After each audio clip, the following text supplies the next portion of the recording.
and we're inside Kodak Hall, Eastman Theater, with Giacomo Gates. Giacomo, welcome back to the Rock.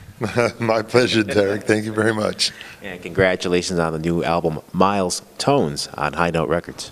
Yes, I'm knocked out about it. Talk about that concept of taking music of Miles Davis, but you put a whole new slant, a Giacomo slant on it. It's very cool.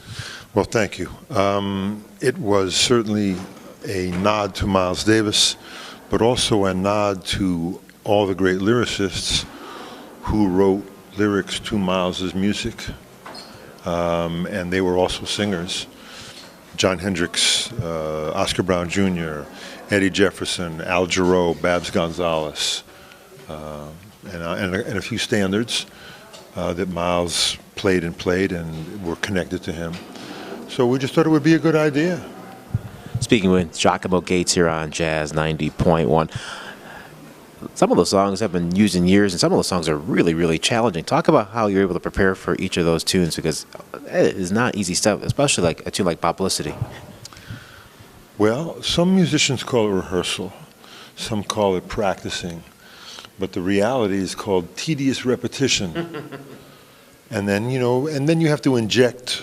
I mean, there's a story. For me, it's about the story, and if you can connect with what it's about, and then you do it enough times, that it becomes yours. Almost. When I say that, I'm not trying to cop it from anybody, but you're saying something for the 500th time that's fresh. Because if you can connect with what's going on, then it's fresh.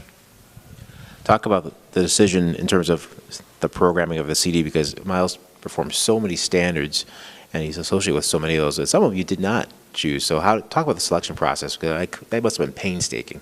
Well, I didn't want to do anything that was, I happened to sing Bye Bye Blackbird, but I didn't think that would be Miles-ish enough, even though he made it his. We really wanted to do songs that either he composed or that someone in the band composed and he played, and then there were a couple of the ballads. And I've been a Miles Davis fan before I got into this business. So I guess for me, as I got in a little deeper, I had already read books about Miles and seen, now with the internet, you can see interviews, some of the things that he said and did and the way he played the music. So you don't get to listen to a recording. You listen to the recording, then you listen to maybe 3 or 4 other takes of the same tune. So you listen to different approaches. And it's kind of about what he played at a certain point in time and why he did it that way. The Marcus Miller tune, Tutu. I happen to have dug that a long time ago, but I remember reading and seeing that later in Miles's career, a journalist, a critic, approached him and said, Miles, I really used to like what you used to play, but what you're playing now, I don't understand. And Miles said, do you want me to wait for you? So that whole take on who Miles is, or who Miles was, is interesting, and that makes me choose tunes. Round Midnight, composed by Thelonious Monk. From what I understand, Miles played that at the Newport Jazz Festival, and that was part of what led Columbia to sign him when they heard that tune.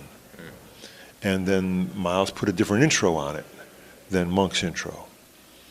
And a story that I understood happened is that Max Roach and Miles went to listen to Monk play, and Monk played Round Midnight, and Monk played his own introduction, and Miles leaned into Max Roach and said, he's playing it wrong.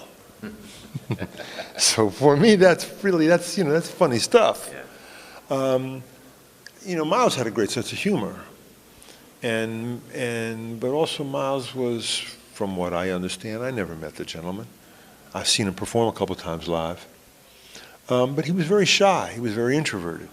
So a lot of, that arrogantness is a facade. It's a protective thing. Because what he played, when he played it, to me, reached out. So, there was a lot of material to pick from. But a lot of the songs I had been singing for a long time. I had been singing So What forever, because it was just a song that I dug. My very first record, Blue Skies, had 4 on it, but without the solos. So it just kind of like led into itself. See Giacomo Gates twice tonight at 6 and 10 o'clock at the Rochester Club. Giacomo, thank you so much. Thank you, Derrick.